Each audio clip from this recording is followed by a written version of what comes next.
Bonjour et bienvenue sur l'Aléa, le podcast pour maximiser le potentiel de votre vie. Artistes, entrepreneurs, aventuriers, sportifs, thérapeutes, coachs, chaque semaine, vous trouverez les parcours, les témoignages ou les conseils de personnes inspirantes aux profils et expériences variés.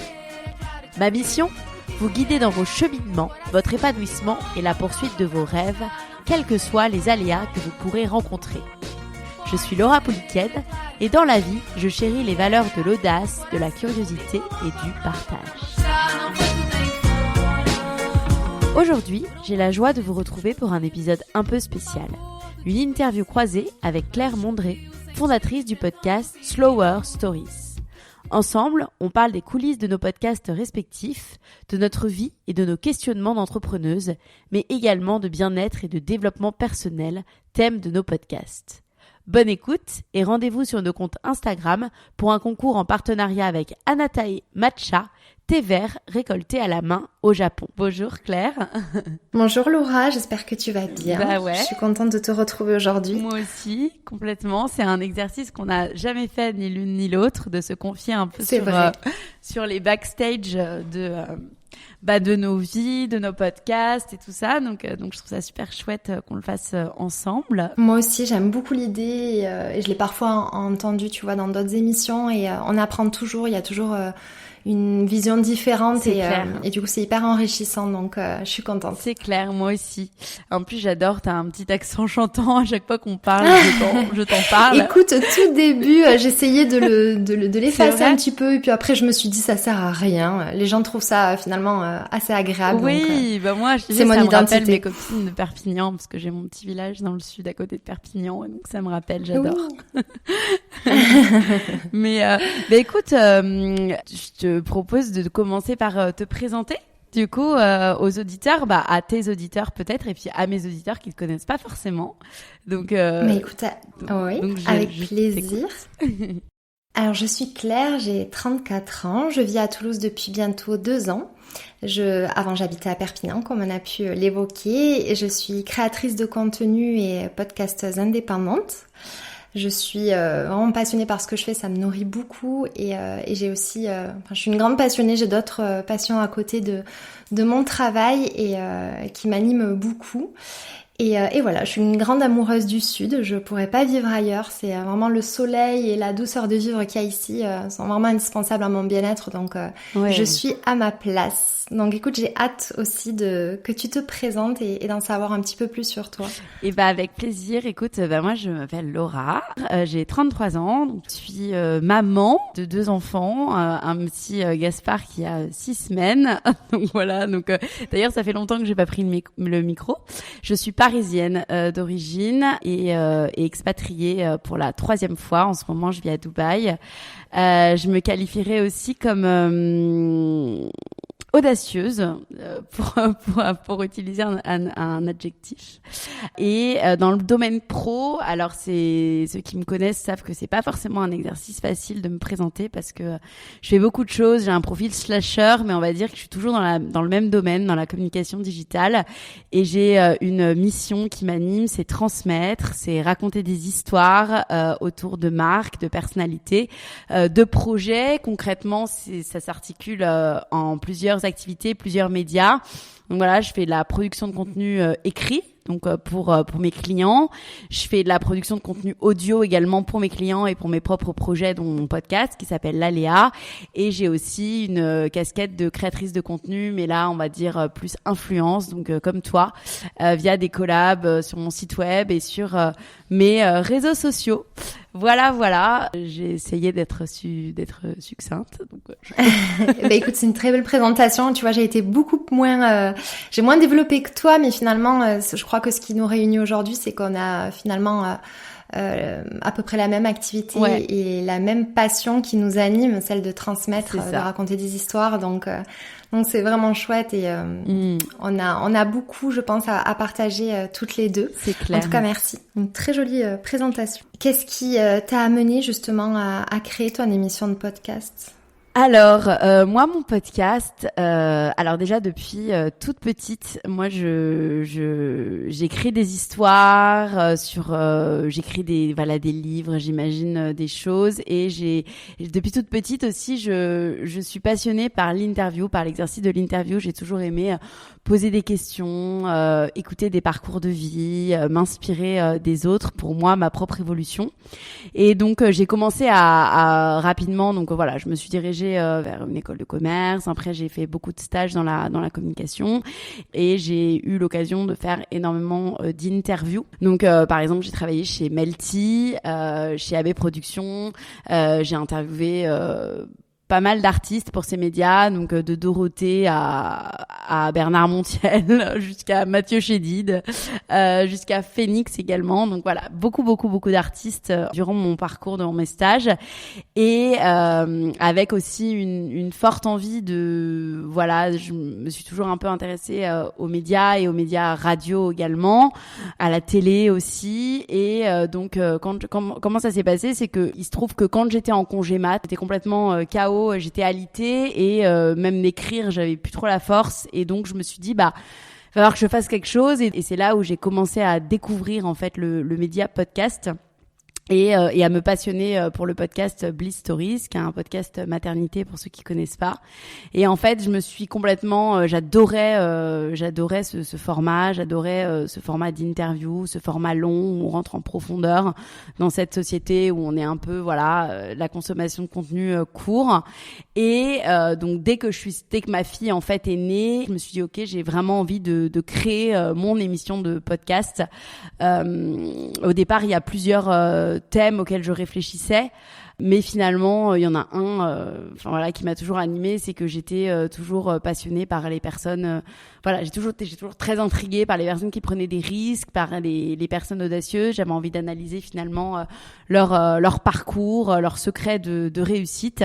Et donc en fait finalement ça s'est imposé comme ça. J'ai créé ce podcast, Léa, qui au départ en fait était sur la prise de risque très extrême, avec des sportifs de haut niveau, avec des aventuriers, et puis finalement peu à peu qui a bifurqué plus vers un podcast avec des personnes qui étaient moins sur la prise de risque extrême, mais plus sur la prise de risque, mais dans tous les sens du terme en fait. D'accord. Je raconterai peut-être un petit peu après pourquoi en fait j'ai pris cette direction, mais d'abord j'ai envie de savoir pourquoi toi finalement tu as créé ton émission de podcast. Alors pourquoi j'ai créé mon émission de podcast ? Alors ça n'a pas été une évidence autant que toi dans la forme, parce que moi les podcasts j'en ai écouté relativement tard. Ils sont entrés dans ma vie, il y a 2 ans je dirais. En fait, j'ai eu une dernière expérience professionnelle qui m'a déplu, mais ça, on y reviendra. Ça a été un peu le déclic justement pour me lancer dans l'entrepreneuriat. Mais en fait, je travaille avec des personnes beaucoup plus jeunes que moi, qui, elles, consommaient énormément le format podcast et m'ont dit, j'ai jamais écouté la radio ni rien, je suis une grande lectrice, mais voilà, tout ce qui est émission de radio, vidéo, c'est un peu moins mon dada. Et elles m'ont dit, mais non, mais il y a toi qui est passionné par beaucoup de choses, il y a moyen d'apprendre énormément, tu t'entends l'histoire de parcours de personnes qui sont très inspirantes, et donc j'ai commencé à m'y mettre comme ça. Mmh. Le confinement est arrivé. Moi, j'ai toujours, comme je te disais, adoré écrire. Donc, je le fais via la création de contenu sur Instagram. C'est vraiment c'est une des choses qui m'anime le plus, de raconter justement une histoire autour de la marque et du produit que je présente. Donc, j'ai vraiment plus une approche journalistique de la création de contenu. Et je pense que tu as un peu la même, oui. D'ailleurs. Mais et en fait, c'est vraiment à force de rencontres vis-à-vis des collaborations, donc avec des jeunes marques engagées, souvent dirigées par des femmes, que j'ai vraiment développé cette passion-là. Et pareil, j'étais vraiment fascinée par cette prise de risque, par ce côté très passionné, engagé qu'elle véhiculait. Et je me suis dit, ok, c'est bien ces collaborations, j'essaie de faire ça du mieux que je peux, mais en même temps, c'est limitant comme support de communication, Instagram. Et je me suis dit, de quelle manière tu pourrais aller plus loin? Et ça a d'abord commencé parce que je sais faire donc des portraits écrits. Donc j'ai créé un site ou un blog, comme on veut, où j'ai rédigé ces interviews écrits. Et malheureusement, tout le monde ne lit pas comme je lis, et encore moins sur écran. Et c'est vrai que finalement, même moi, je lis davantage sur papier que sur écran. Donc finalement, je me suis dit, à un moment donné, je me suis remise en question. Tu demandes à des gens de ralentir pour lire, mais malheureusement, ça fait pas partie des habitudes de tout le monde. Donc, essaie de t'adapter au plus grand nombre. Et effectivement, on a commencé à me souffler l'idée de créer une émission de podcast, sauf que l'audio, c'est vraiment quelque chose qui est inconnu pour moi et qui, dans un sens, me faisait très peur, parce qu'on a peur de ce qu'on connaît pas. Ouais, c'est clair. Et donc, j'ai mis un petit moment quand même à me lancer et voilà, j'ai été encouragée par la personne qui partage ma vie, parce que lui, voilà, a déjà fait du montage vidéo, donc c'est sensiblement la même chose. Et il m'a dit, mais ne t'inquiète pas, à tous les deux, on va y arriver. Génial, donc, voilà, d'avoir quelqu'un comme à côté de toi comme ça pour te soutenir. Oui, ouais, il est formidable pour ça. Bah moi, c'est mon mec aussi qui a fait mes premiers montages d'épisodes. En fait. Toi aussi. Ouais. Il y avait tellement déjà de choses à penser et à faire en faisant un podcast. Que au départ le montage me faisait super peur, et donc il a d'ailleurs mon premier montage il a duré 20 heures et c'est lui qui l'a fait. Tous les deux on était devant l'écran en train de se soutenir. Donc c'est génial d'avoir quelqu'un comme ça qui te soutient dans son projet, quoi. Ouais, vraiment. Et c'est donc exactement comme ça que ça s'est passé. Donc là, le podcast a 1 an. Et ça doit faire, écoute, je sais pas moi, 4-5 mois que je les monte moi-même. Ouais. Et c'est rigolo parce que c'est parti d'un petit conflit, parce que lui aussi a sa société, donc il a beaucoup de travail, on a chacun beaucoup de travail. Et voilà, je lui ai rajouté de la charge et donc je voyais que voilà, c'était un peu devenu compliqué à gérer pour lui et du coup je me suis lancée et finalement même si ça prend beaucoup de temps, parce que ça continue de prendre du temps selon tu le sais, en fonction des profils, il y a des personnes qui demandent moins de travail, c'est absolument pas péjoratif, hein, mais qui demandent moins de travail de montage que d'autres. Mais bon, en tout cas, je suis fière de pouvoir faire de A à Z, de mener cette émission de A à Z. Et voilà, donc du coup c'est parti de cette motivation-là.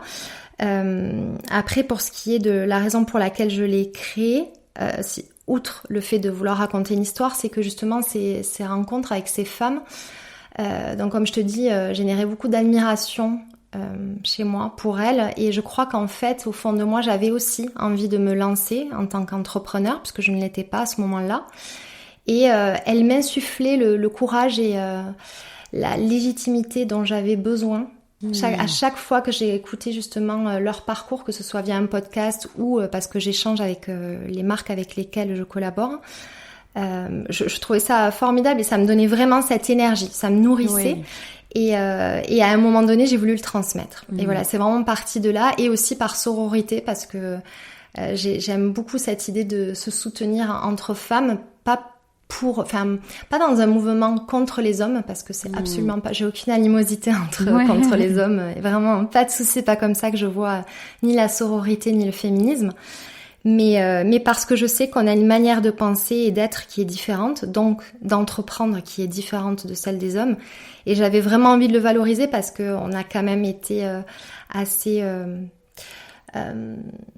j'ai pas le terme, pas amenuisé, tu vois, mais on a dû quand même se faire un peu petite pendant très longtemps, et je trouve que c'est chouette de pouvoir mettre en lumière voilà, toutes ces femmes courageuses qui se lancent. Oui, je comprends tout à fait. Moi, j'ai pas pris ce parti pris pour le coup. En fait, je me suis aperçue, et c'est pour ça que j'ai bifurqué après, qu'en fait derrière chaque prise de risque extrême, il y avait des besoins en fait, que ce soit pour les femmes ou pour les hommes, de dépasser ses limites, de se confronter à soi-même, de se connaître parfaitement. J'ai aussi énormément appris en fait des hommes et de leur fragilité et de leur part féminine, et je me suis aperçue aussi qu'il y avait beaucoup d'hommes qui se posaient autant de questions, voire plus, et que les femmes également, et c'est ça aussi qui m'a intéressée.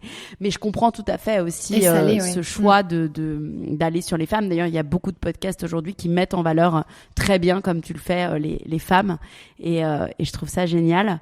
Toi, pour le thème de ton podcast, comment ça se passe? Pour chaque interview, c'est comment tu les conçois en fait, comment ça se passe?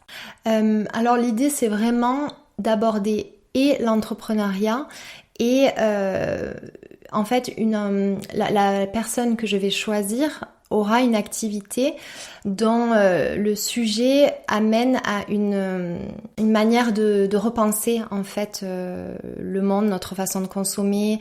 L'idée, c'est vraiment d'éveiller les consciences de par leur activité. C'est je dis toujours qui sèment le beau, parce que pour moi, elles font des activités qui vont contribuer à un mieux-être, à un mieux faire et à un meilleur demain. Voilà, c'est quelque chose qui me tenait beaucoup à cœur et qui est finalement le fil conducteur de ma création de contenu sur Instagram et tout simplement de ma façon de vivre.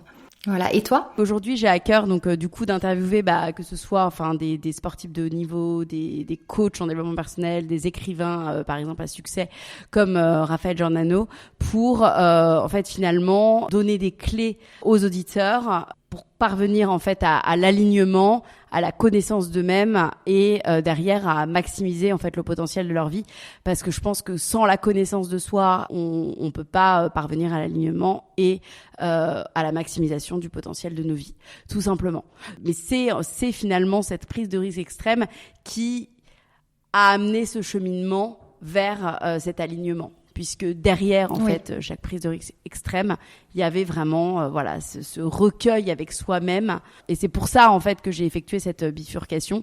Oui, j'allais te demander d'ailleurs, cette bifurcation, tu l'as fait naturellement ou est-ce que tu l'as précisé dans une intro ou en fait, comme il m'est arrivé de faire plusieurs épisodes un peu où je me confiais, de coulisses du podcast, mais qui étaient des capsules solo que je faisais sur 5-10 minutes. Et j'ai pu l'évoquer. Je l'ai annoncé également sur Instagram en expliquant vraiment mon cheminement vers cette nouvelle direction. Et puis finalement, je pense qu'au départ, en fait, ce qui se passait, je pense que c'est ce que font beaucoup de podcasteurs, c'est que on se dit, on le voit aussi comme un média avec vraiment une charte éditoriale précise, avec un axe précis, une temporalité précise. On se met beaucoup de barrières et de règles, et finalement on peut tout simplement, le faire évoluer en fonction de nous, en fait, notre façon de penser à ce moment-là, notre vie, notre situation. Et aujourd'hui, en fait, mon podcast, c'est un peu le reflet de moi-même. C'est un peu un journal intime qui évolue, en fait, à travers moi, mes problématiques. Et chaque épisode vient répondre à une problématique sans qu'il y ait vraiment parfois, c'est pas forcément... c'est pas forcément dans une seule et même direction. Je sais pas si c'est très clair. Mais c'est vrai ce que tu dis, et de toute manière, finalement, ça reste de la création de contenu et c'est valable pour tout ce qu'on fait. C'est ça, exactement. Donc, c'est cette idée de ne pas trop mettre de barrières. Je l'ai rencontrée aussi au début, et effectivement, c'est ton espace. On a encore cette liberté-là de pouvoir le faire évoluer comme on le souhaite. Et, exactement. Et ça, c'est vraiment chouette. Et puis de toute manière, ça ne peut que bien être accueilli, puisque ça nous fait vibrer encore plus. Donc ça se transmet, cette passion-là. Et toi, tes premières expériences justement d'interview, ça s'est bien passé? Tu en gardes un souvenir comment? Explique-moi. Alors, moi, ma première interview était avec Kelly Bessis, qui en fait a connu une rupture juste avant son mariage. Et la particularité de cette femme, c'est qu'elle a un pacemaker en fait dans le cœur, et elle s'est lancée en fait à cœur et à corps perdu dans la boxe avec un pacemaker. Donc c'était un parcours que je trouvais assez intéressant, et c'était ma toute première interview. donc je me souviens, j'en garde un souvenir un sacré peu. Profil. Ouais, j'étais un peu stressée, forcément, même beaucoup stressée. Pour cette première interview, j'avais acheté mon matériel quelques semaines avant. j'avais trouvé sur YouTube des tutos, des vidéos, quel matériel pour commencer dans le podcasting, pour commencer dans le son. Donc il y avait déjà quelques podcasteurs quand j'ai commencé. Moi c'était fin 2019, donc on entendait parler de Pauline Legnaud, on entendait parler de Grégory Pouy qui avait le podcast Vlan, qui était un podcast de marketing d'ailleurs à la base. Donc lui aussi a fait énormément évoluer son média. Et voilà, et je suis partie acheter mon matériel et ensuite j'ai rencontré cette nana qui était super chouette. Mais au moment de mettre en ligne, alors c'est pas le premier épisode que j'ai mis en ligne, j'en ai mis un autre avant, c'était celui de Corentin Follen qui est photoreporter de guerre avant. Mais au moment de mettre en ligne mon premier épisode, j'avais vraiment l'impression d'accoucher quoi. C'était vraiment un truc qui venait du cœur, voilà, qui était ouais, j'étais un peu stressée quoi. En même temps, j'avais envie qu'on l'écoute et en même temps j'avais peur qu'on l'écoute. Enfin, c'était un peu bizarre. Oui, mais j'avais vraiment ce sentiment de ok, c'est mon projet. Enfin, c'était alors que j'avais créé plusieurs blogs et tout, mais j'avais un sentiment différent quoi, un sentiment d'un peu de lancer un message au monde et c'était un moment que j'en garde un bon souvenir, mais un peu stressant aussi. Toi, comment ça s'est passé tes premières expériences de podcast? Écoute, je crois que le mot qui est le plus représentatif, c'est stressant aussi. Surtout que je l'ai enregistré, en présentiel. Ouais. Ce qui quand même représente une infime partie de mes épisodes. Parce que je me limite surtout pas géographiquement, donc vraiment la quasi-totalité sont enregistrées à distance. Et là, c'est vrai que c'était le premier. Elle est venue donc chez moi, une femme formidable qui a lancé une marque. Je sais pas si tu la connais. C'est la marque Adorna qui fait des je connais. tote bags. Ouais, bien sûr. Voilà. Ouais. Et donc pareil, vraiment, ils sont très bien fabriqués. Elle est très engagée. Et donc elle m'a raconté son histoire entrepreneuriale et la maternité, puisque tout est parti de là, vu qu'elle s'adresse essentiellement à des jeunes mamans. Mmh. Et voilà, ça s'est vraiment très bien passé. Elle était en plus, c'est vraiment rigolo parce que parfois les choses sont bien faites. Johanna, donc la créatrice d'Adorna, est quelqu'un qui est très... voilà, ses idées sont bien organisées. Tu vois, elle ne s'est pas perdue. Vraiment, elle répondait très clairement aux questions. Donc vraiment, elle m'a facilité ce premier exercice-là et j'en ai tiré une très très belle première expérience. Mais c'est vrai que j'étais intérieurement très stressée et je trouve, je sais pas toi, mais que les premières fois, on se concentre beaucoup sur sa prestation, donc on écoute un peu moins l'autre finalement. Oui, complètement, ouais. Et ça, c'était difficile parce que tu essaies de tout gérer, quoi. Tu te dis, mais attends, mais j'avais l'impression de ne pas avoir écouté sa réponse et ça, c'était pas évident. Et alors, quand tu lâches après, c'est génial parce que ça devient vraiment une conversation. Mais moi, et c'est là où tu t'éclates, vraiment. Exactement. Et moi, je sais pas comment tu conçois tes interviews, mais moi, c'est complètement ce qui m'a fait changer, en fait, de façon de faire. C'est qu'en fait, pour mes premières interviews, donc pareil, moi, Kelly Bessis, c'était en live et toutes mes premières interviews, en fait, c'était en live jusqu'à ce que je m'expatrie aux Émirats, parce que, et d'ailleurs, si j'étais en France, je ferais toutes mes interviews. J'essaierais de faire toutes mes interviews en live parce que je trouve qu'il se passe vraiment quelque chose dans le regard qui se passe pas forcément quand on est à distance. Et du coup, ce qui s'est passé, c'est que pardon, j'ai perdu le fil. Je suis fatiguée.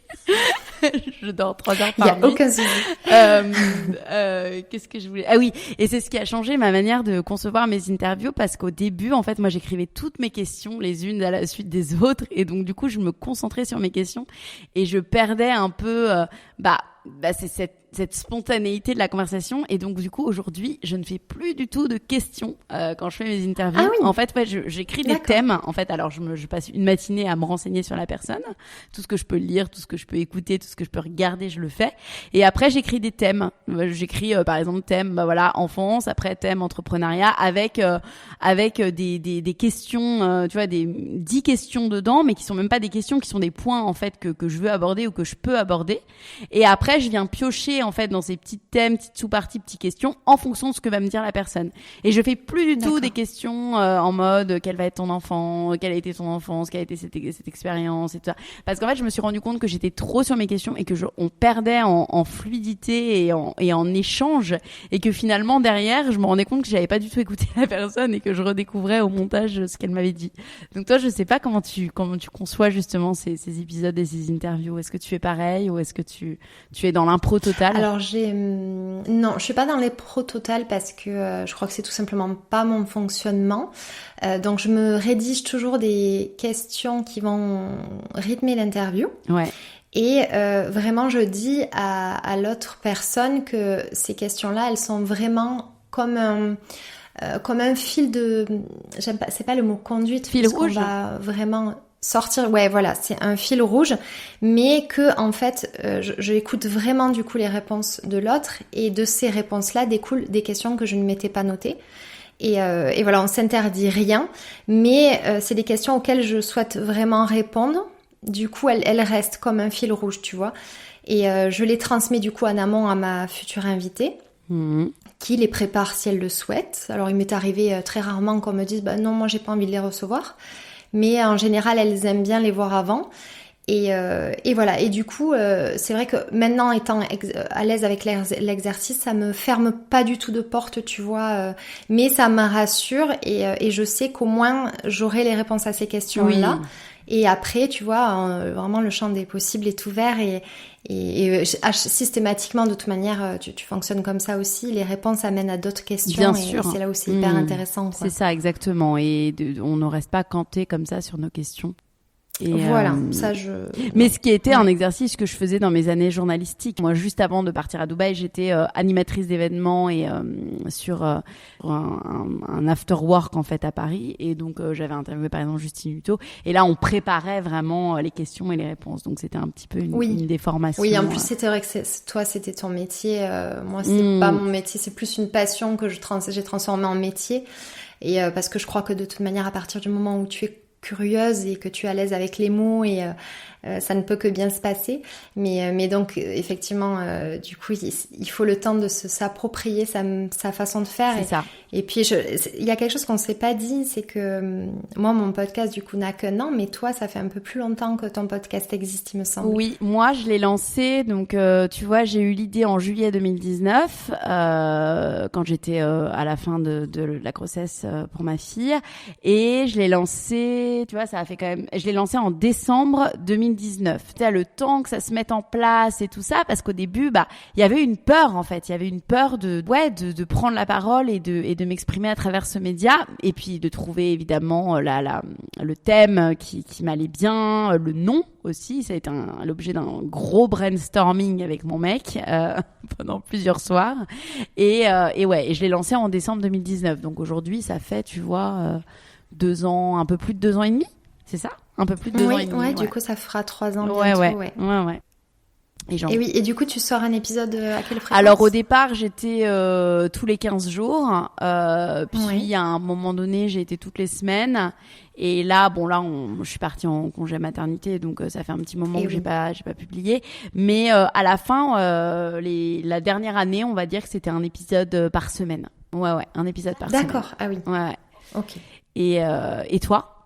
Et moi, écoute, j'essaie péniblement par moment de conserver le rythme de tous les 15 jours. Parce que c'est pour le coup pas mon activité principale du tout. Et voilà, la gestion entre les deux activités n'est pas évidente.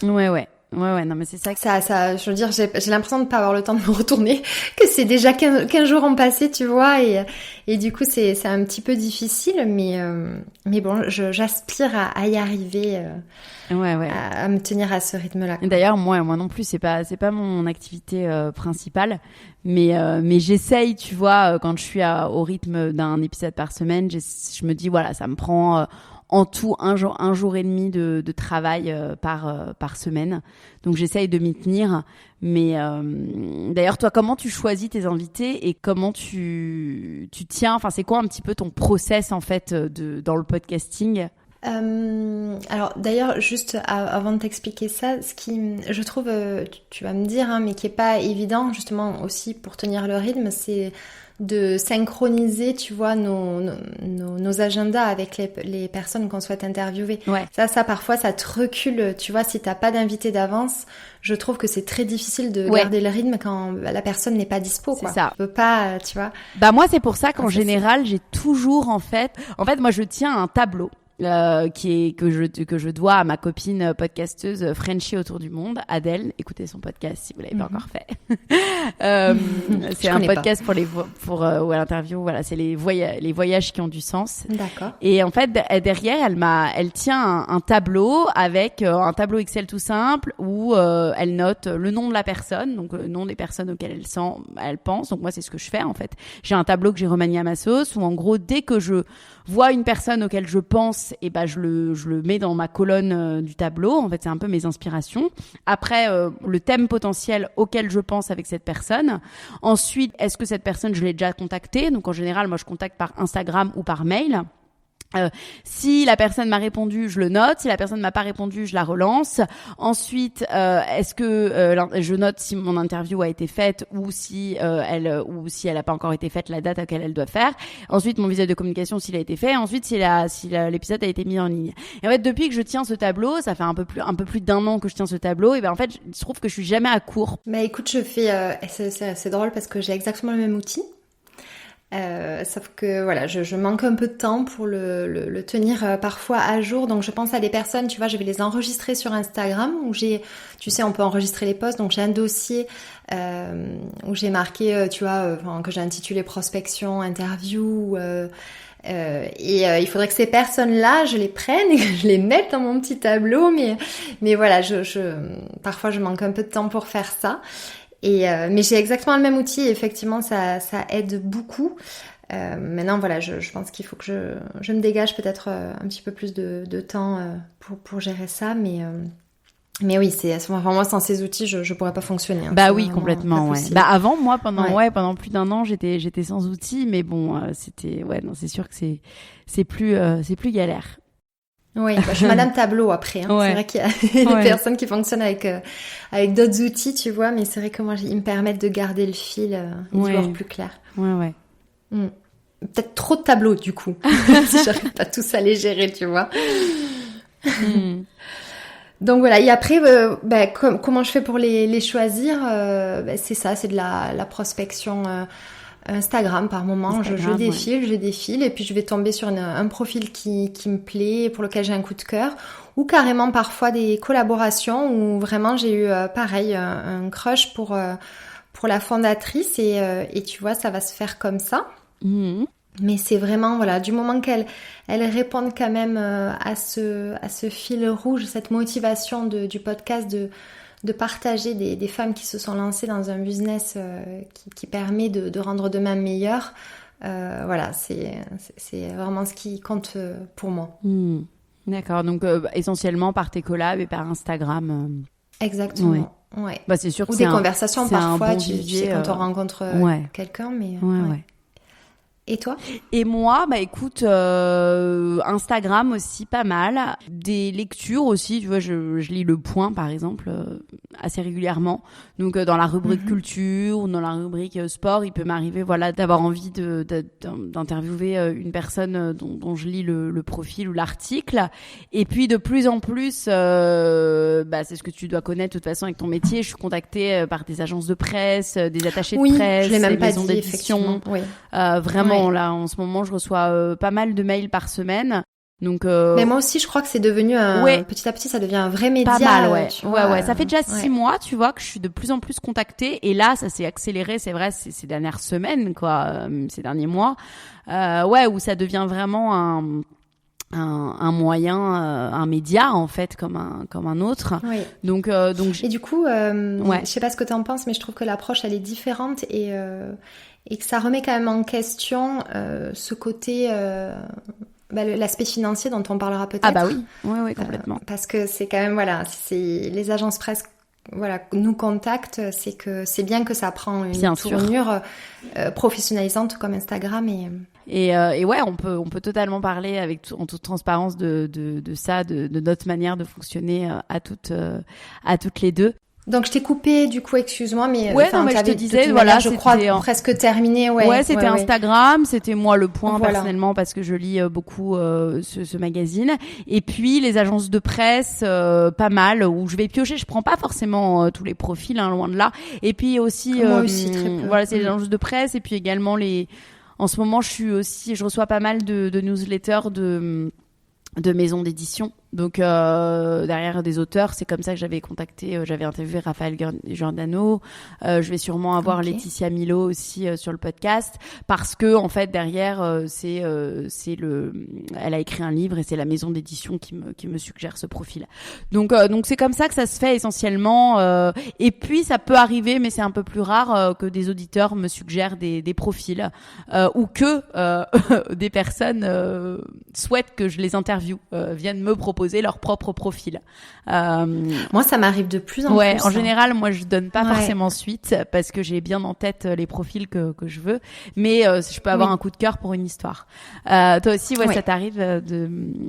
Oui, cette démarche-là et effectivement, c'est soit par mail, soit sur Instagram, mais c'est vrai que ça arrive, parce que je prends vraiment le temps à chaque fois d'appeler la personne que je vais peut-être interviewer, puisque parfois ça peut ne pas matcher. Je m'aperçois que voilà, finalement, je vois pas comment je vais pouvoir développer ça et l'angle. Voilà, finalement, il y a pas ce que je recherche. Ah, ça t'est déjà arrivé en fait d'avoir une conversation? Ça m'est déjà arrivé, et puis finalement de te dire finalement non.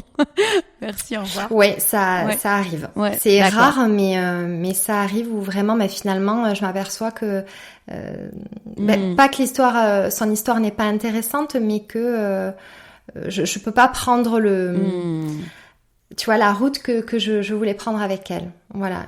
Mais heureusement, c'est très rare. Ouais. donc voilà. Mais après cet appel-là, je rédige les questions que je vais lui envoyer. Et elle s'en imprègne. Et après, on fixe, voilà, si les questions lui conviennent, on fixe un créneau pour enregistrer ensemble. Je monte et voilà, j'aimerais te dire que je fais tout d'un coup une fois que ça a lieu, mais non. Donc ça prend un petit peu plus de temps. Ouais. Mais ouais, donc c'est pour ça que c'est difficile pour moi de te répondre vraiment véritablement combien de temps je mets, parce que je fais pas forcément les choses dans la foulée tout de suite. Ouais. Mais oui, si on met en bout tout pour tout 3 semaines, tu vois, je dirais à peu près. D'accord. Ok. T'as déjà eu des expériences de refus ou des choses qui ont pu te... Oui, peut-être me mettre... te fragiliser, on va dans dire, dans ta situation de podcasteuse. Ouais. Oui, écoute, j'ai eu... voilà, peut-être des profils sur le moment avec lesquels peut-être ça a été plus difficile pour moi. Je sais pas comment dire... Tu vois, qui n'était pas forcément en phase avec vraiment mes valeurs de bout en bout. Mais pour autant, j'ai à chaque fois trouvé ça très constructif. Et c'est sur le coup, en fait, que ça peut me déstabiliser. Et où je me dis, ça va peut-être pas correspondre, ça va peut-être pas... Enfin, les gens vont se dire que ça dénote avec les autres invités. Et finalement, en fait, tous les profils sont intéressants, tous les parcours sont intéressants, même quand ils sont pas totalement en phase avec toi, tes valeurs. Et voilà, tu vois, c'est comme ça que fonctionne la vie de toute manière. Tout est bon tous les échanges sont bons à prendre et tout est enrichissant. Il y a toujours des choses très positives à en ressortir. Donc voilà, c'est plus déstabilisant finalement pour moi. On parlait de barrières qu'on se met. Et ça n'est peut-être un bel exemple, tu vois, des blocages qu'on peut faire parfois sur des choses qui finalement n'ont pas lieu d'être. Ouais. Et toi ? Ce qui a pu me déstabiliser, ça a été peut-être des refus que j'ai eus. Alors j'en ai pas eu beaucoup, des refus sur le podcast. Quand je suis par exemple à Paris, il m'arrive de proposer, de ne pas avoir de limite dans les personnes auxquelles je vais proposer.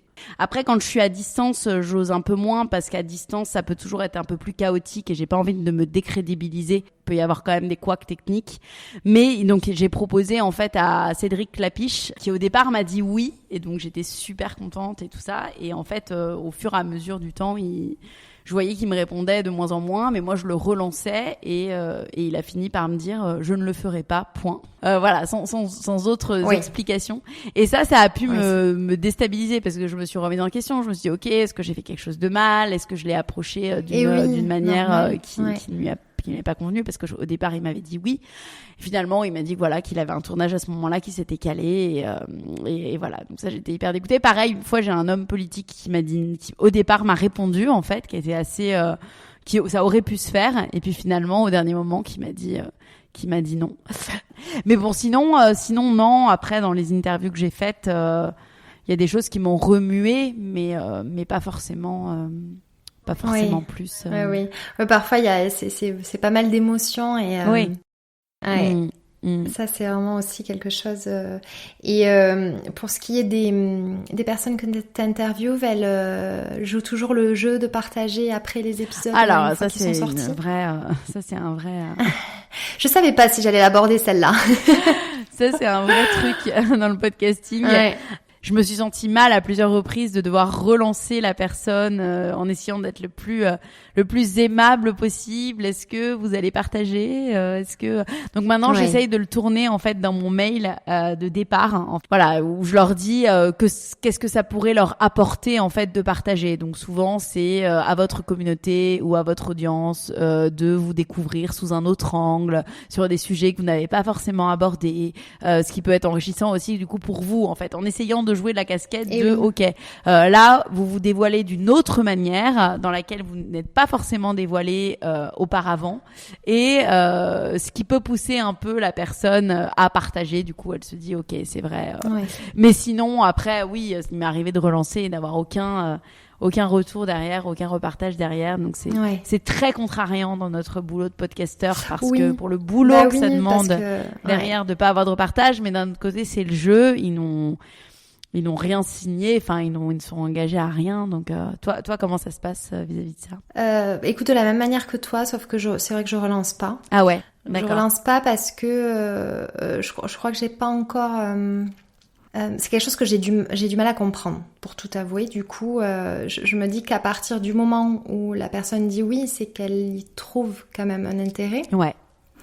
Donc c'est dommage, je trouve, et c'est vrai que c'est difficile parce que c'est beaucoup de travail pour toi et bon, de pas avoir ça en retour. Je crois que je cherche pas du coup forcément à relancer la personne, mais effectivement quand l'épisode est prêt, tu vois, j'envoie toujours un mail de récap avec le visuel de l'épisode, avec justement l'intro de l'épisode, que tu sais, celui qui sert également à partager sur les réseaux sociaux, à raconter, à introduire l'épisode.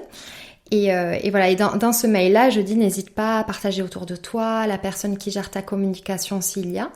Et voilà, et c'est vrai qu'après, si elle fait pas, je vais pas relancer parce que vu que je comprends pas le fait de ne pas partager sa propre histoire, tu vois, je vais pas chercher des arguments pour convaincre l'autre. C'est peut-être quelque chose que je devrais faire, tu vois, mais pour le moment, je crois que comme ça fait qu'un an, j'ai un peu du mal à me concentrer là-dessus. Mais ça t'est arrivé fréquemment qu'on repartage pas derrière? Pas énormément. Peu de fois, mais c'est à chaque fois, c'est vrai que ça m'affecte un peu. Oui, non, ça c'est sûr que c'est. Oui, tu te demandes, tu te remets en question en fait, tout simplement. Tu te remets en question sur ce que tu as fait de mal, quoi. Oui, parce que tu as l'impression que c'est une sorte de revirement, parce qu'au début, il y a un engouement, et puis après, je saurais pas dire, mais c'est vrai que c'est toujours un peu... c'est une incompréhension donc... Je sais pas si tu as d'autres points que tu as envie d'aborder. On peut peut-être parler du financement, en fait, dans le podcast. Oui, tout à si fait. C'est un sujet qui intéresse. Non, le financement, toi aujourd'hui, est-ce que tu gagnes ta vie avec ton podcast? Alors, pas du tout. Je ne génère aucun revenu avec le podcast. Tu sais, je crois que c'est un peu comme c'est la manière dont je mène les projets, comme ça a pu être pour la création de contenu au début, c'est que je mets beaucoup de temps à me sentir légitime dans ce que je fais. Et du coup, tu vois, imaginer que je vais essayer de générer des revenus avec quelque chose que je commence à peine. C'est quelque chose qui est un peu difficile pour moi et que j'ai totalement réglé avec la création de contenu depuis longtemps, parce que forcément c'est quelque chose que je fais depuis quelques années. Tu t'es rémunérée au bout de combien de temps avec ta création de contenu sur ta création de contenu? Tu parles de ta création de contenu sur Instagram? Oui. Ouais. Alors véritablement, je suis sur Instagram depuis 2012. D'accord. Les premières collaborations, ça a été de la dotation, tu sais, comme tout le monde, il y a... quand ça a commencé à prendre, je dirais vers 2014 par là, et je dirais que je génère des revenus depuis, ça doit faire 5 ans, mais c'était complémentaire parce que j'ai toujours été salariée, donc c'était vraiment un petit plus et je cherchais pas forcément à le développer davantage. Que j'ai décidé d'en vivre, ça ne fait qu'un an et demi. Ah d'accord, seulement. Je pensais beaucoup plus. Oui. Ok. Non, pas du tout, parce que c'est vraiment pareil. J'ai dû, ça on en reparlera, mais j'ai dû faire un auto-coaching là-dessus pour me dire, bah oui, c'est ta passion et tu fais rien en calculant, en réfléchissant de manière stratégique. Mais comment transformer ça en fait en dire oui, ma passion est aussi mon travail et je dois percevoir des revenus pour ce que je fais, et ça a été assez long comme finalement je le dis pour le podcast. Non mais on va en reparler parce que c'est super intéressant ce sujet-là de justement de pas se sentir peut-être légitime de pouvoir vivre de sa passion, ou de pas réaliser que ta passion peut être complètement ton travail, et c'est ok. Oui. Et qu'on n'est pas obligé de souffrir en fait en travaillant. Et ça, moi aussi, je l'ai réalisé aussi, je pense très tard, tu vois, de se dire ok, en fait, tu peux t'éclater au boulot et c'est cool quoi, et te créer ton boulot. Et d'ailleurs, t'as jamais pensé à faire des packages avec justement de la création de contenu et un pré-roll sur le podcast? Si, justement, c'est quelque chose que j'ai commencé à envisager, Il faut que je le propose parce que vraiment, je trouve que c'est un format hyper intéressant. Mais carrément, c'est vraiment quelque chose que je souhaite mettre en place. Tu le proposes déjà, toi ? Moi je vais te dire en fait, mais moi je comprends tout à fait ta peur entre guillemets de gagner de l'argent sur le podcast. Moi c'est pareil, et d'ailleurs pour te dire, j'ai créé j'en parle pas trop, mais moi aujourd'hui j'ai 2 podcasts, donc j'ai la Léa et j'ai un autre podcast qui s'appelle Histoire de Dubaï. J'ai eu beaucoup de propositions de rémunération sur le podcast et j'ai jamais réussi à passer le pas. Va savoir pourquoi. Vraiment par manque, par peut-être peur de gagner de l'argent sur ce podcast. Il faudrait vraiment que je fasse une thérapie pour le comprendre. Mais sur le podcast La Léa, je me suis rémunérée au bout de, ça fait 1 an que je me rémunère vraiment sur ce podcast. Donc je me rémunère de 3 façons différentes, même de 4 façons différentes. Donc c'est ce fameux pré-roll, mid-roll, post-roll avec des partenaires qui m'achètent en fait... moi, mon tarif, c'est 75 € les 1000 écoutes. Donc, ils m'achètent, par exemple, 10 000 écoutes, 15 000 écoutes, 20 000 écoutes, ça dépend des mois. Donc, soit c'est moi qui vais démarcher directement les marques, soit de plus en plus, c'est les marques qui viennent me démarcher. Et ça s'est vraiment accéléré depuis mon passage. J'étais chez Ocha avant, maintenant je suis chez Acast. Et Acast, ils ont une régie publicitaire, en fait, qui s'occupe de trouver des sponsors pour leur podcast. J'ai aussi, on parlait tout à l'heure des agences de presse qui viennent nous démarcher de plus en plus pour nous proposer des profils. Moi, j'étais pas très à l'aise. Enfin, je suis pas très à l'aise en fait avec ce mode de fonctionnement parce que il y a beaucoup d'agences de presse qui viennent me voir et qui me disent ok, je pense que ça peut être bien pour vous d'avoir ce profil, mais derrière j'ai l'impression d'être un peu bernée et d'avoir rien à y gagner. Je parle vraiment très franchement en fait. Oui, mais au risque c'est un peu ça. Hein. Et puis les agences presse sont rémunérées pour développer la communication de leurs clients, donc je vois pas pourquoi. Exactement. Tu vois... Aujourd'hui, si j'accepte le profil, parce que bien sûr, les personnes en fait, et si j'accepte le profil parce qu'il correspond à ma ligne éditoriale, parce qu'il correspond à mon message, je me permets de proposer un mode de rémunération. Parce que moi, je pense que si j'accepte en fait la personne que j'interviewe, c'est que j'aime son message, elle a des choses à dire et que je suis en authenticité et en transparence. Bien sûr. Et finalement, c'est comme les collaborations Instagram. Moi, il n'y a rien que je l'accepte qui ne me correspond pas. Donc, c'est exactement la même chose. C'est exactement le même principe, en fait. Ouais. Mais c'est exactement ça, en fait. Derrière, on sait très bien qu'il faut gagner notre vie et que voilà, une collaboration Instagram, tu partages le produit, mais avec ton cœur, en fait. Et ça veut pas dire derrière. Ah oui. Moi, rémunérer, non rémunérer, c'est exactement la même chose. Ou même, ne serait-ce que quand je partage les choses, rien que pour ma communauté, quoi, ça ne change rien. C'est juste que, bien sûr, je passerai plus de temps sur cette création de contenu-là, mais le message reste le même, l'authenticité et la transparence reste la même, quoi. C'est donc, ça, exactement. C'est très lié, finalement. Exactement, c'est très lié. Mais bon, il y a certaines agences, voilà, qui n'arrivent pas trop à sauter le pas. Mais c'est presque autant de temps, même presque plus de temps de faire du podcast que finalement, je sais pas. Arrête-moi si je me trompe. Peut-être que je dis une grosse bêtise. Ouais, ça dépend vraiment les thématiques. Ça dépend. Mais j'ai vraiment des collaborations qui me prennent presque plus de temps que le podcast. Ouais. Ça dépend, je pense. Mais en tout cas, c'est un travail qui mérite d'être rémunéré on va dire, de la même façon. Mais ça, oui, parce qu'une fois de plus, tu vois, on parlait de temps. Moi, quand je te dis que j'ai du mal à trouver l'équilibre entre ces deux activités, c'est parce qu'à un moment donné, je me rémunère avec une et pas avec l'autre, et que l'énergie, tu vois, elle peut pas être la même. Elle peut pas être la même partout, et effectivement, la question se pose, Ouais, complètement. Et il y a un 4e mode de rémunération. Donc moi, c'est ce que j'ai parce que ça rentre dans le cadre de mes activités. C'est les missions freelance, sur le podcasting. Mais aujourd'hui, on va dire que le podcast, c'est 1/4 de mes revenus sur le mois. Alors parfois, c'est plus. Mais en général, c'est 1/4 de mes revenus. D'accord, ok. Voilà. Ok. Ok, très bien. Bah écoute, c'est très intéressant, et justement, toi, quand tu contactes tes partenaires, tu leur dis quoi exactement? Tu essaies de les convaincre, tu leur transmets, quand tu transmets un kit média, j'imagine que tu as peut-être le nombre d'écoutes, vraiment, c'est un kit complet, quoi.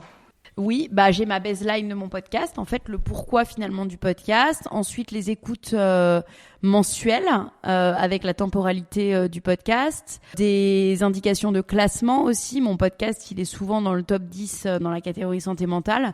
Donc, pas en ce moment parce que je publie pas d'épisode depuis quelques semaines, mais quand je publie régulièrement, il y est. Je parle aussi des parutions presse parce que c'est un gage de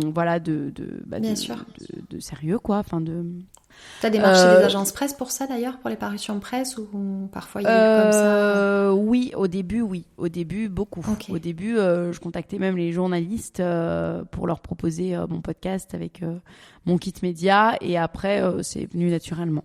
Je parle aussi de mes formats d'épisodes, de mes invités, de mes chiffres clés, par exemple 80% de femmes entre 25 et 45 ans, le profil des auditeurs, des témoignages, des recos d'auditeurs, des avis d'auditeurs. Et ensuite, en fait, l'avantage de choisir le podcast pour sa visibilité, les types de collaborations qui sont envisageables, les sponsors qui ont déjà sponsorisé le podcast, et voilà. Tout simplement. D'accord, ok. Mais qui est un peu qui est un peu un sum up de ce que peut apporter le podcast à la marque. Ok, très bien. Toi, justement, qu'est-ce que j'ai l'impression que tu fais du coup aussi beaucoup d'autres activités. En quoi l'entrepreneuriat te correspond? Quel a été le déclic, toi, justement, pour te lancer en tant qu'entrepreneur? D'ailleurs, tu es entrepreneur depuis combien de temps? Ça dépend de la définition de l'entrepreneuriat. Pour moi, l'entrepreneuriat, c'est créer un projet, c'est créer des projets, pas forcément des entreprises. Donc, j'ai la même vision. Ouais. Donc, si on considère que l'entrepreneuriat, c'est créer un projet, je pense que je suis entrepreneur depuis toujours. J'ai toujours eu une âme entrepreneuriale. J'ai créé mon premier blog. C'était en 2000, juste après les Skyblogs, je crois. J'ai commencé mon premier blog qui s'appelait Maud Malouf, qui aujourd'hui s'appelle L'Offre en Paris, qui est toujours le même. J'ai créé une marque de t-shirt à message il y a quelques années. Ah, génial. Ouais, qui s'appelle une date, une pensée. J'ai fermé le compte Instagram, mais que j'ai eu quelques mois. Voilà. Et puis j'ai créé maintenant ces 2 podcasts. J'ai toujours créé des projets en parallèle de mon CDI, parce que je me suis lancée dans le grand bain de l'entrepreneuriat, on va dire, entièrement, en lâchant mon CDI par une opportunité de mon mari, justement cette opportunité pour partir à Dubaï. Mon mari a eu, en 2019, fin 2019, a eu cette opportunité qu'on a décidé de prendre. Et c'est à ce moment-là, finalement, que j'ai pris la décision de ne pas retrouver de CDI, mais d'essayer, de tenter au départ de gagner ma vie avec mes propres activités. Mes parents sont pas du tout entrepreneurs, mais je pense que justement, mon père m'ayant tellement éduquée dans la sécurité de l'emploi, je pense que finalement, depuis toute petite, j'ai voulu prendre le contre-pied de ça. Et moi j'ai vraiment été dans nos prises de risques. Il faut que tu trouves un CDI, il faut que tu restes toujours dans la même boîte. Et donc contre-pied de ça. D'accord. Voilà. Toi, ça a été quoi un peu le déclic? Le déclic, je dirais, ça a été une dernière expérience professionnelle qui vraiment m'a déplu et ne me correspondait pas, et où vraiment il y a eu un écœurement du coup du monde de l'entreprise. Et avant ça, j'avais une expérience qui était tout son contraire, qui était vraiment très épanouissante et qui d'ailleurs, je pense, a un peu semé la graine du podcast, parce que j'allais justement à la rencontre de personnes qui avaient une histoire à raconter, et tu vois, ça m'a... Je pense que c'est ça qui m'a éveillée là-dessus. Et j'ai adoré faire ce travail, et de terminer, tu vois, de changer d'expérience pour avoir une expérience très décevante. Je me suis dit, ok, en fait, ce que j'avais qui me plaisait, donc le métier que j'ai exercé le plus longtemps, je ne le retrouverai pas. Donc vraiment, je me suis dit, prends du temps pour toi, pour savoir ce que tu veux exactement. Et vraiment, c'est venu, tu vois, petit à petit, je me suis dit, mais pourquoi tu te construirais pas le métier qui te correspond avec tes valeurs? Et c'est comme ça que c'est né. Je me suis dit, qu'est-ce que tu sais faire? Voilà, j'ai fait un petit peu un auto-bilan. Et qu'est-ce qui surtout te plaît, en fait? Qu'est-ce que tu aimes faire? Et c'est venu de là. Et il y avait vraiment cette volonté... déjà ce besoin de liberté, parce que ça c'est quelque chose qui est, je trouve, très frustrant dans le monde du salariat. Je trouve qu'en France on est très en retard sur ça. On fait pas confiance aux salariés, on est encore hyper psychorigide sur les horaires, et c'est quelque chose qui me correspond pas. Finalement, j'ai jamais été de toute manière quelqu'un de très, tu vois, qui rentrait vraiment dans les cases. J'ai toujours été un peu rebelle comme ça. Et donc c'était un mélange, un besoin de liberté et aussi de vraiment faire les choses en fonction de mes valeurs, parce que ça a toujours été très dur pour moi de faire quelque chose qui va à l'encontre de ce que je suis et des valeurs que je porte. Donc c'est venu comme ça. Et je me suis dit, tu te laisses le temps de ton chômage, hein. Je crois qu'on est on est nombreux à faire ça, puisque c'est quand même une sécurité. Tu te laisses le temps de ton chômage pour construire ça, et ça m'épanouit énormément. Donc voilà, ce déclic finalement, ça a été cette expérience négative qui, tu vois, et c'est souvent ça de toute manière, tu tires de ces expériences-là beaucoup de... Ouais, non, je vois très bien. Moi, c'était pas une expérience négative, tu vois, parce que j'ai des super beaux souvenirs de mes derniers jobs, et je peux dire que j'ai adoré le CDI. Mais moi aussi, tu vois, mais j'en ai eu une qui m'a vaccinée, tu vois. Ouais, je crois que j'ai eu la chance de pas tomber sur des patrons tyranniques ou tout comme ça. Mais par contre, cette absence de liberté, je le ressens totalement, quoi. C'est vraiment de pas réussir à mener, à porter des projets comme tu le voudrais, parce que tu as ces obligations du boulot, quoi, et ne pas travailler pour toi-même, c'est hyper frustrant, quoi. Par contre, tu vois, moi, pareil, mes parents ont toujours été salariés, et je pensais vraiment pas avoir cette âme-là d'entrepreneur, tu vois. Donc c'est vraiment, c'est né comme ça. Et encore, j'estime que c'est plus un apprentissage, tu vois. Complètement. Et qu'est-ce que tu as trouvé le plus facile et au contraire le plus dur quand tu t'es lancée? Oui, alors écoute, pour ce qui est du plus facile, je dirais... c'est que quand tu as une idée en tête et que la vision de ce que tu veux faire se dessine, tu as une énergie folle, donc tu y vas à fond. Mais à contrario de ça, il y a les périodes de doute qui, elles, peuvent être vraiment très difficiles. Et on en a parlé, c'est ce souci de légitimité. Moi, c'était vraiment très fort chez moi. Et je crois que c'est pour ça qu'est né le podcast, et justement pour essayer de diffuser ça. Mais vraiment, moi, c'est un gros souci de l'imposteur, en fait. Tout ah ouais, vraiment. Je l'ai énormément vécu aussi. Tu vois, la création de contenu, il y en a combien de personnes qui font ça, et je me suis dit, qu'est-ce que j'ai de différent, tu vois, pourquoi on me prendrait à moi, et bon, après ça, c'est des soucis d'estime de soi qui sont à régler, tu vois, et que je travaille toujours. Mais ça, c'est les moments qui sont difficiles. Et je dirais aussi, justement, là aujourd'hui, ce qui est problématique pour moi, c'est de trouver justement une organisation, par contre. Une organisation parce que j'ai cette envie de faire plein de choses, et j'ai parfois tendance à m'éparpiller. Ah, mais ouais. Moi, je vois tout à fait. Je me laisse un peu trop aller parfois aux notifications, tu vois, je vais être toujours réactive, donc je vais laisser ce que je fais sur le moment pour répondre à un mail, alors que finalement il n'y a aucun caractère urgent. Ça, c'est vraiment quelque chose que j'essaie de changer, tu vois. Donc si je pouvais en tout cas donner plusieurs conseils, ça serait de ne pas hésiter à investir dans le coaching. C'est quelque chose que je n'ai pas pu faire à ce moment-là, et si j'avais pu, je l'aurais fait. J'aurais gagné sincèrement beaucoup de temps, je pense. À contrario, du coup, j'ai été un peu coachée par mon petit frère qui, lui, c'est rigolo parce qu'on n'a pas du tout le même tempérament. Donc lui, il est très sûr de lui, et puis il est beaucoup plus jeune. Donc c'est une génération qui, tu vois, il a jamais été salarié. Donc il a ce côté... Ouais, cette assurance que moi j'ai pas grandi avec, clairement. Et du coup, il m'a beaucoup aidée, et après ça a été moi qui, au fur et à mesure, tu vois, j'ai travaillé sur moi là-dessus. Donc je dirais voilà, le coaching, et après essayer de bien s'organiser, de hiérarchiser ses tâches, et d'essayer de ne pas trop s'éparpiller. Mais ça, encore une fois, je crois que c'est aussi une question de tempérament et de personnalité. Donc c'est ça qui est difficile, c'est de un peu contrecarrer sa nature profonde finalement, pour essayer de se canaliser un peu, quoi.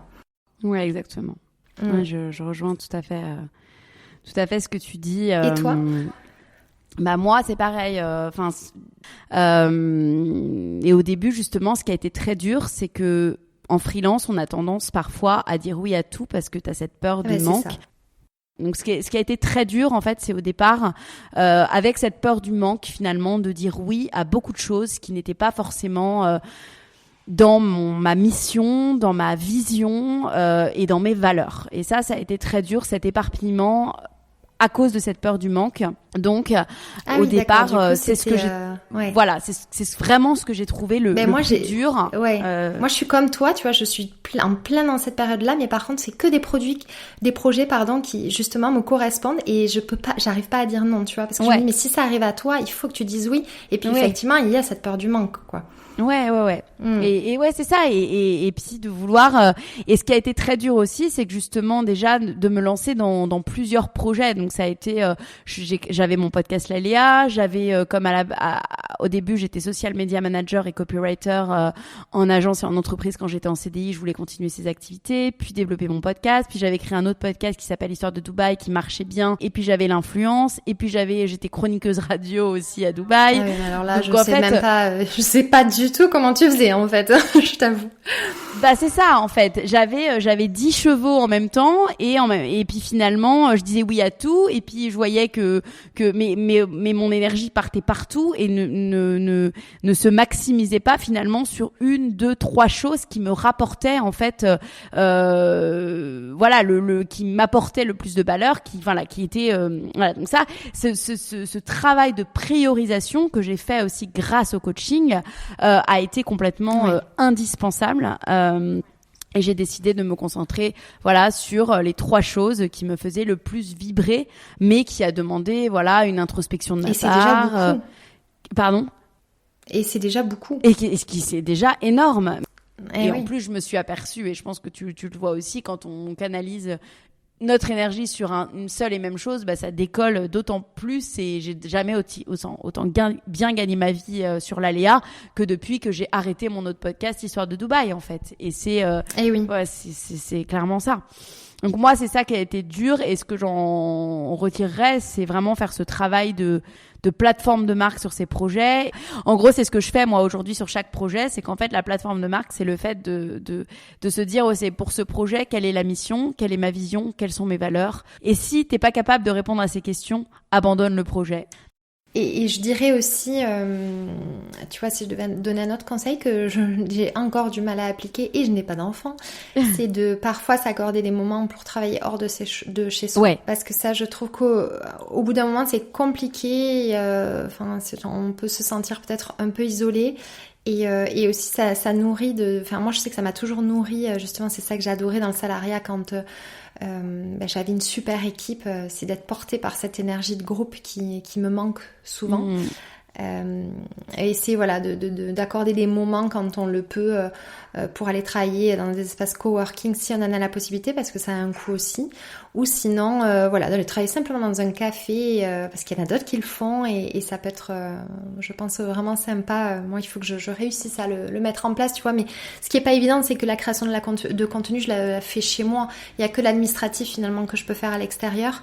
Donc c'est en ça qu'il faudrait vraiment que je me dise tel jour tu la consacres qu'à ce qui n'est pas de la création de contenu et que tu peux faire en dehors de chez toi, tu vois. Oui, complètement. Non, je suis totalement d'accord avec toi. Ça, c'est hyper important. Et ce qui a été aussi très dur aussi pour moi, et c'est ce que je conseillerais aussi, c'est alors peut-être tu l'as pas vécu, mais c'est cette balance entre gratuit vs payant. Ce que tu fais en gratuit pour le temps passé que tu vas faire, qui va pas te rapporter d'argent, mais qui va pouvoir servir ton image et tout ça. Oui, vs j'allais y venir. C'est un très bon sujet. Et ça, moi, ça a été, j'ai passé beaucoup de temps, beaucoup de mois à faire uniquement du gratuit. Et ça, cette balance de se dire, ok, de noter vraiment dans un tableau, dans un tableur Excel, combien de temps réaliser, combien de temps tu passes en gratuit, combien de temps tu passes en payant, et rebalancer les choses, ça m'a énormément aidé aussi. Oui, écoute, je suis dans la même problématique, c'est que justement par cette curiosité, cette envie de transmettre, c'est même souvent en fait, tout le temps, j'ai du mal à la trouver, cette limite-là. Ouais. Et là, je suis arrivée au bout, en fait. Parce que je me dis, Claire, c'est pas possible, que tu trouves pas le temps pour faire ces 2 activités-là. Ouais. C'est tu mets trop d'énergie dans certaines choses qui sont exactement. Certes ultra intéressante et nourrissante pour toi, pour ta communauté, mais qui ne me génèrent aucun revenu. Et il faut que la balance se rééquilibre parce que je m'épuise, ça m'épuise quand même de travailler gratuitement. Et surtout, voilà, il y a ce côté, là je vais me confier un peu, mais cette impression parfois aussi de tendre la main et puis on te prend le bras. T'as l'impression presque que ça se multiplie, en fait, tu sais, le mot se donne, elle travaille gratuitement, du coup, donc là c'est vraiment, tu vois, cette idée de tableau, elle est excellente et je vais m'y mettre. Ouais, fixer les limites, fixer les limites de ton temps qui n'est pas qui n'est pas infini, quoi, tout simplement. Mais ça, c'est des vrais sujets qui sont durs, mais après c'est une volonté. Moi, je sais que pendant 2 ans, ça a été très très dur. J'ai vraiment pataugé avec ça, et quand j'ai décidé, grâce à des coachings, que ça allait être autrement, et j'ai créé carrément un business plan aujourd'hui avec mes activités, et je sais en fait combien de clients je dois avoir pour gagner tant. Enfin, aujourd'hui, tout est pensé en fait en termes d'argent. Mais tout ça, ça a été un travail, si tu veux, qui s'est pas fait en un jour, quoi. C'est normal. Mais mais voilà. Ouais, je pense que t'as pas mal de choses à m'apprendre là-dessus, parce qu'effectivement, ouais, mais ça c'est le fruit du coaching, hein, ouais, bien sûr. Ça a l'air vraiment, tu vois, c'est quelque chose que je voudrais vraiment mettre en place. Je pense que ça finirait ça me permettrait d'aboutir ce travail que j'ai commencé à construire, mais qui n'est pas encore abouti, tu vois. Parce qu'effectivement, ouais, moi, j'ai ce côté-là où je vais être je suis très dans la générosité, dans justement cet esprit de sororité, et tu veux vraiment à chaque fois, tu vois, moi, quand on me contacte, j'ai du mal à dire, ah ouais, mais non, mais, tu vois, et j'ai envie, je me dis, mais ça a l'air, c'est super chouette. Et, bien sûr. Mais surtout dans ton métier ou dans ton métier où bien sûr où tu travailles avec les marques, donc moi je les vois alors dans une autre mesure parce que on n'a pas le même nombre d'abonnés quoi clairement, mais c'est donc mais je le vois dans une autre mesure avec moi à quel point les marques peuvent être gourmandes et peuvent penser que ton temps est voilà enfin c'est une question de fixer les règles mais c'est pas évident. Oui. Non, c'est pas évident et c'est important non seulement pour parce qu'on a nous aussi nos objectifs, de la même manière qu'elles veulent développer leur activité bien pour sûr. en vivre, nous il faut qu'on vive, et puis aussi pour éviter je sais pas comment utiliser le bon terme, mais l'écœurement humain, tu vois, parce que c'est très décevant en fait. Ça peut être vraiment parfois ce sentiment d'être un petit peu utilisé qui moi peut me tordre le ventre, tu vois. Ouais, complètement. Je comprends. Voilà. Mais c'est pas évident, c'est pas évident. Mais après, je pense je pense que quand on sait nos propres objectifs et quand c'est chiffré, parce que c'est peut-être bête à dire, mais à partir du moment où c'est chiffré et où tu sais que tu dois faire tant par mois sur cette activité-là, tu choisis aussi ce que tu fais en gratuit, quoi. Et tu vois, aujourd'hui, moi, j'ai un projet d'écrire mon livre sur l'aléa. Enfin, tu vois, c'est un projet que c'est un très beau projet. Ouais, c'est un projet dont je rêve depuis quelques mois déjà et que j'essaye beaucoup plus concrètement de mettre en place. Donc, tu vois, je pratique aussi cette méthode du time blocking, tu vois, où tu as du temps vraiment sur ton projet qui va pas te rapporter dans ton emploi du temps. Mais tu vois, c'est aussi grâce à cette méthode de time blocking de fixer dans mon emploi du temps 1 heure par jour à l'avance dédiée à ce projet qui me permet de ne pas trop déborder, tu vois, sur Ouais. Et ça, tu vois, j'en ai pas parlé. En tout cas, c'est un très très beau projet, vraiment. Ouais. J'ai hâte que ça avance. Ouais, là, je suis en pleine recherche, de regarder quelles sont les maisons d'édition qui pourraient au mieux soutenir en fait mon livre, sur lesquels je pourrais. Donc j'en ai vu dans le développement personnel pas mal. Et d'ailleurs, pour parler de développement personnel, toi, tu t'intéresses beaucoup à ces sujets. Voilà, t'es dans le bien-être, dans le dev perso. C'est d'ailleurs vraiment, tu partages au maximum sur ça, sur tes réseaux sociaux et via ton podcast. D'où te vient cet intérêt, cette passion pour ces sujets? Oui, alors d'où ça vient donc moi j'ai perdu mes 2 parents en 3 ans d'intervalle. Donc je crois que je crois pas, j'en suis certaine. En fait, quand tu es face à des épreuves comme ça, tu remets énormément de choses en question. C'était il y a combien de temps ? Réfléchis. T'étais enfant ou t'étais... J'ai perdu ma maman en 2009 et mon papa en 2012. Voilà, donc j'avais, tu vois, 20 ans et 23. Dans des années en plus charnières, quoi. Oui, c'est ça. Et du coup, c'est vrai que ça a été 2 décès abordés de 2 manières différentes, les 2 de manière très douloureuse. Et il y a perdre un de ses parents et perdre le second, tu vois, en si peu de temps, tu développes une autre approche. Le deuil ne se fait pas de la même manière, tu ressens beaucoup d'injustice, tu te dis que ça arrive pas en fait, que quand t'en perds un, t'es pas censé perdre l'autre dans la foulée. Donc c'est toutes ces questions, tu t'es confronté en fait à des moments qui sont tellement difficiles que c'est soit tu survis tu ou sombres, tu te sombres. Ouais, c'est ça. C'est ça. Soit tu vraiment tu mets tout en œuvre pour surmonter ça du mieux que tu peux et voilà, et honorer la vie qu'ils t'ont donnée aussi.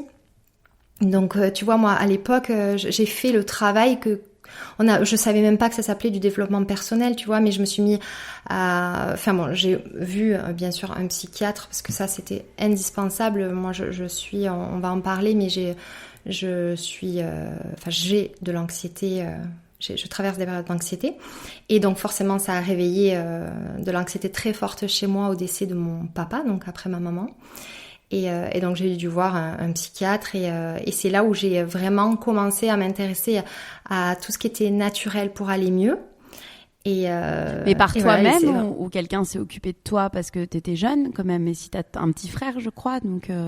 Oui, j'ai été justement tutrice de mon petit frère, donc vraiment ça a été assez compliqué. Mais c'est mon psychiatre qui m'a dit de m'intéresser à la méditation et au yoga.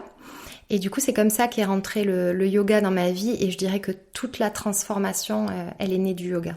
Vraiment, parce que j'avais un professeur qui est un excellent professeur quand j'habitais à Perpignan, qui, durant ses cours, en fait, lisait toujours des passages, justement, de livres de développement personnel ou liés au bouddhisme, évidemment, puisque c'est lié au yoga. Mais voilà, et c'est vraiment tout ça, à chaque cours, ça a éveillé vraiment... c'est ce qu'on appelle la spiritualité, hein. Finalement, le développement personnel et la spiritualité, c'est pratiquement la même chose. Souvent on dit que la spiritualité c'est quelque chose, c'est relié à l'ésotérisme, mais pas du tout. La spiritualité c'est vraiment élever sa conscience, tout simplement. Et à partir du moment où tu te poses des questions sur ce que tu souhaites devenir, sur la direction que tu veux que prenne ta vie et ce que tu veux aussi diffuser autour de toi, c'est ça la spiritualité. Donc voilà, ça a vraiment éveillé ça chez moi et ça n'a cessé de grandir. Et tu arrives à expliquer en quoi le yoga t'a guéri en fait, comment ça s'est passé rationnel, est-ce que tu arrives à expliquer pourquoi, comment?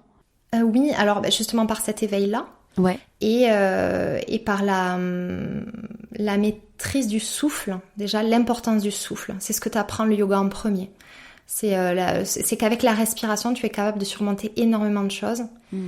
Et voilà, et cet éveillement spirituel et surtout aussi apprendre à vivre dans le respect du vivant.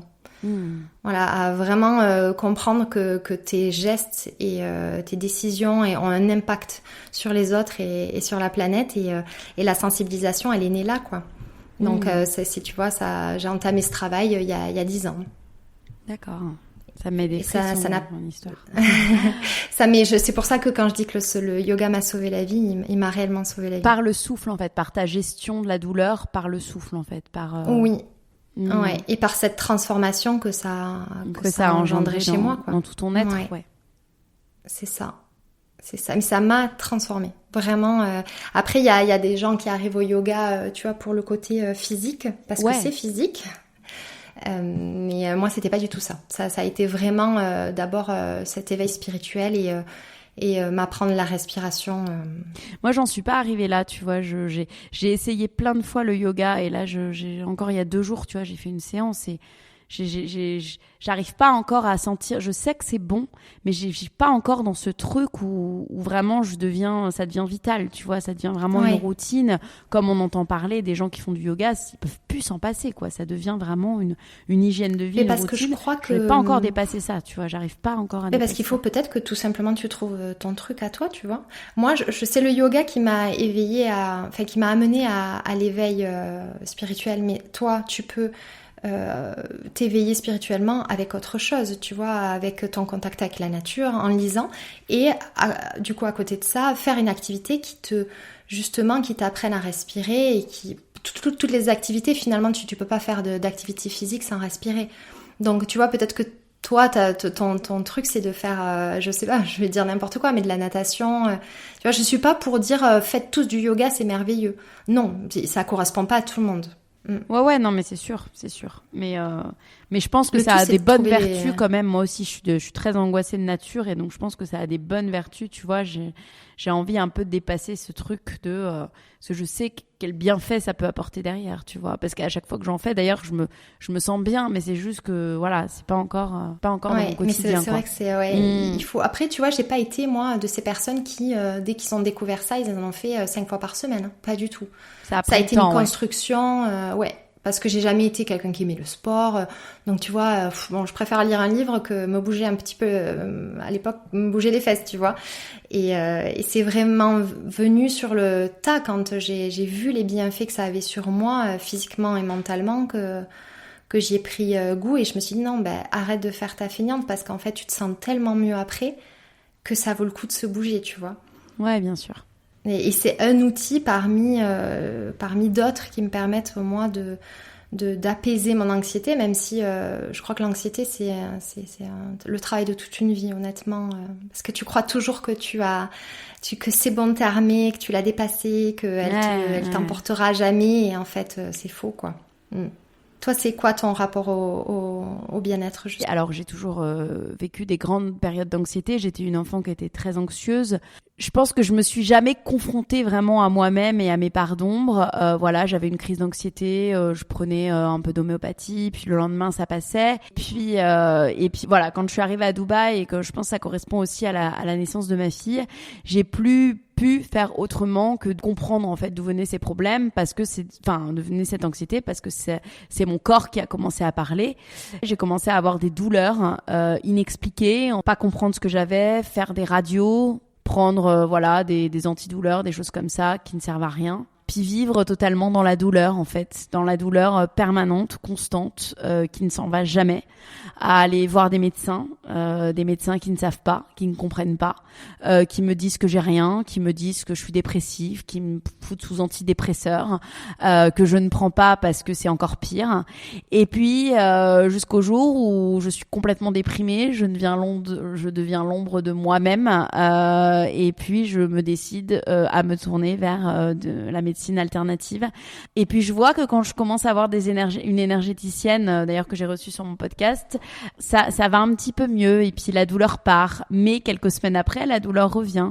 Et en fait, au fur et à mesure que je me traite par la médecine alternative, peu à peu, où je me traite en allant explorer mes anciennes vies, peu à peu, ces douleurs partent en fait. Peu à peu, en travaillant en fait sur moi-même, en allant voir des hypnothérapeutes, en allant voir des axiothérapeutes, en allant voir vraiment tout ce que je peux aller explorer dans ma vie présente et dans mes vies d'avant, font que je vais mieux, de comprendre et de te soulager. Voilà, c'est ça, me guérissent. Et donc c'est que ça en fait que j'ai commencé. Et en fait tout ça s'est passé aussi en parallèle de mon podcast. Je suis aussi passée ma transition, je te disais tout à l'heure, de mon risque extrême à finalement l'alignement et la connaissance de soi. Ça a pris le même chemin en fait. C'est pas tous ces profils à qui j'ai tendu mon micro dans ce podcast étaient aussi pour répondre à moi, à mes propres problématiques. Toi aujourd'hui, donc comment tu gères cette anxiété concrètement ? Donc on a parlé du souffle, et quelles sont tes sources de bien-être Alors, je vais partager, j'aime plutôt le mot ressources, parce que j'avais fait un travail, tu vois, avec ma psychologue sur les ressources justement internes et externes. Elle m'avait fait travailler sur cette notion de ressources que tu as en toi, qui ne dépendent de aucun facteur extérieur, donc auquel tu peux faire appel à n'importe quel moment, et pour si jamais justement tu n'as pas tes ressources externes. Par exemple, si tu n'as pas la possibilité de faire du yoga là maintenant où tu es, tu vois, c'est cette nuance-là, et j'avais trouvé ce travail très intéressant, c'est pour ça que je tenais à le partager. Mais voilà, pour tout ce qui est ressources internes, je dirais déjà la capacité à s'émerveiller que j'ai depuis que je suis enfant et qui m'a été inculquée par mon papa.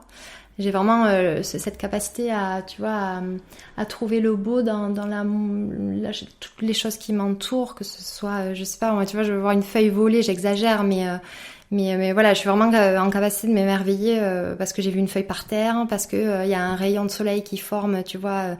Je dis des bêtises, mais ça, c'est quelque chose qui vraiment, moi, m'aide beaucoup. Ça me permet toujours de voir ce qu'il y a de positif autour de moi, tu vois. Et avec ça, je dirais aussi le souffle, ça, tu vois, ça, c'est quelque chose auquel tu peux faire appel n'importe quand. Et voilà, la patience, je sais faire preuve de beaucoup de résilience, et ça, c'est une force. Tu vois, j'ai jamais eu envie de changer le passé, et pourtant je t'ai parlé du décès de mes deux parents, mais j'ai aussi eu un divorce douloureux. Ah, tu as divorcé? Ouais. D'accord. T'es jeune. Donc voilà, ça a été toutes ces étapes-là. Mais tu vois, il y a rien. J'ai appris de chaque épreuve et je sais toujours m'adapter en fait. Peu importe là où, la situation dans laquelle je suis, ça c'est une grande force et il faut que je m'en rappelle. Je l'oublie parfois, tu vois, quand j'y suis pas confrontée, mais au final c'est de la force et donc voilà pour ces ressources-là.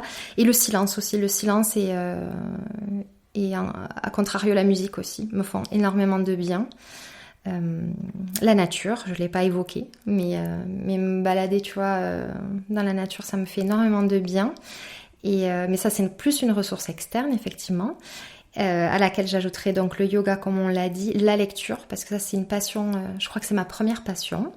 C'est celle que je lis depuis que je suis petite. Il n'y a jamais eu un moment où je n'étais pas en train d'avoir un livre, tu vois, en cours.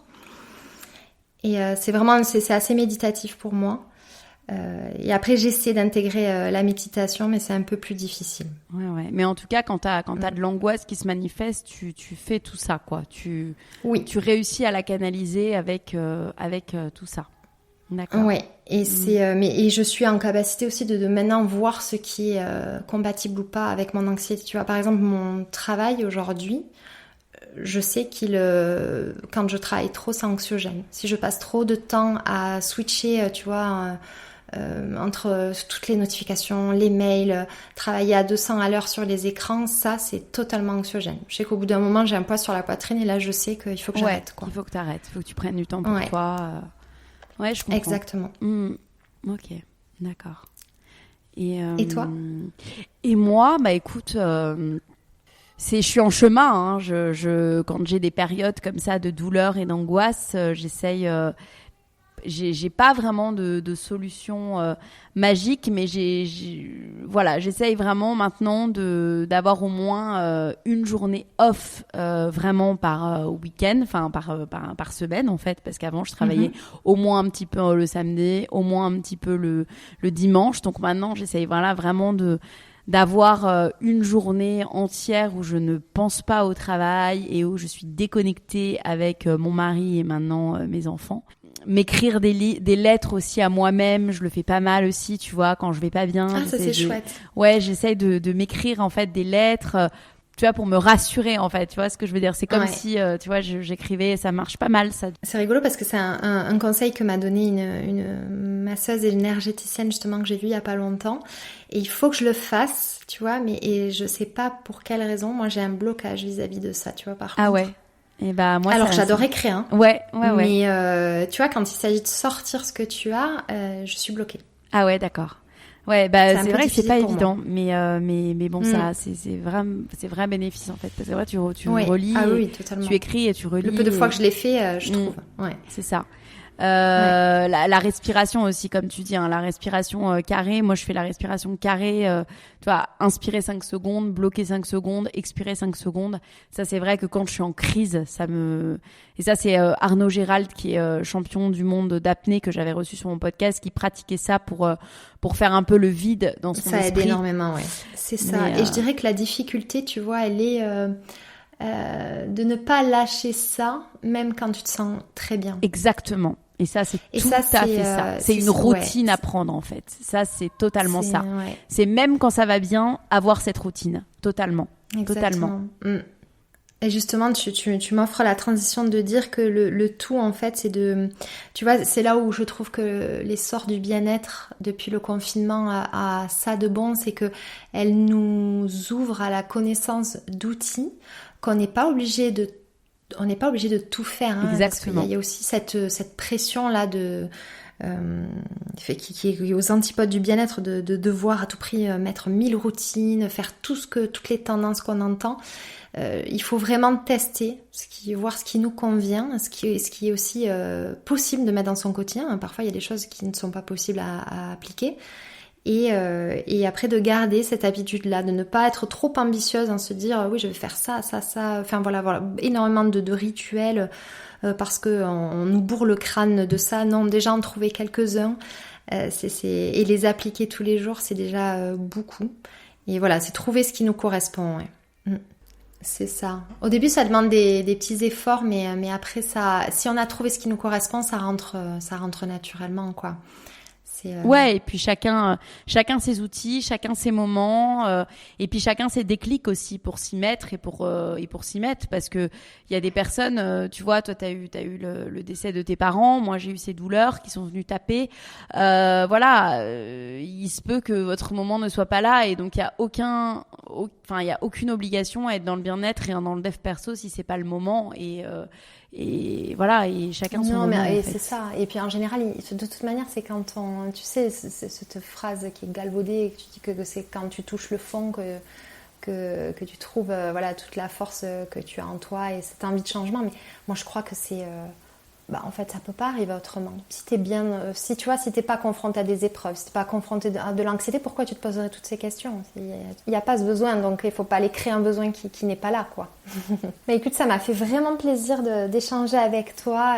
Cet épisode, du coup, étant assez exceptionnel, puisque c'est la première fois qu'on le fait ensemble pour justement célébrer cette occasion. On va organiser un concours avec la marque de thé matcha Anatae, que j'avais justement interviewée sur le podcast et qui justement a vraiment elle aussi beaucoup à transmettre. Donc, alors moi je ne l'ai pas interviewée, mais j'ai collaboré avec elle, mais toi tu l'as interviewée sur ton podcast. Moi j'ai eu l'occasion de tester son thé magnifique qui vient du Japon et qui est incroyable. T'as pu échanger avec elle du coup et voir à quel point elle était passionnée et investie dans sa marque et du coup je suis super contente qu'on puisse organiser toutes les trois ce concours-là pour marquer un petit peu cette sortie d'épisode croisé. On tiendra à informer les auditeurs de la sortie de l'épisode et du concours. Exactement. Ce sera le lendemain qui suivra, je pense, la diffusion de cet épisode. On organisera le concours, donc restez connectés sur nos comptes Instagram. Voilà. De toute façon, on vous donnera toutes les infos qui seront sous le post collaboratif. Et merci beaucoup, Claire. Laura. À bientôt.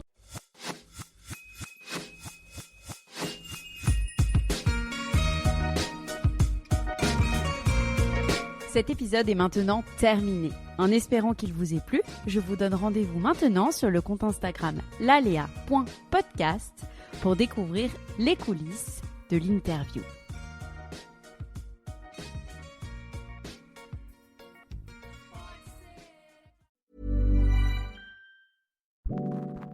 Bonjour à vous qui nous écoutez. Vous avez des choses à dire ? N'ayez pas peur et prenez le micro. Que vous aimiez discuter avec des amis ou que vous ayez une envie débordante de partager votre passion ou de développer votre business, faites-vous entendre. Avec Acast, rien n'est plus facile que de lancer son propre podcast. Lancez-le, développez-le et générez des revenus en rendant votre podcast disponible sur toutes les plateformes d'écoute. Rendez-vous sur acast.com pour vous lancer. Et c'est gratuit.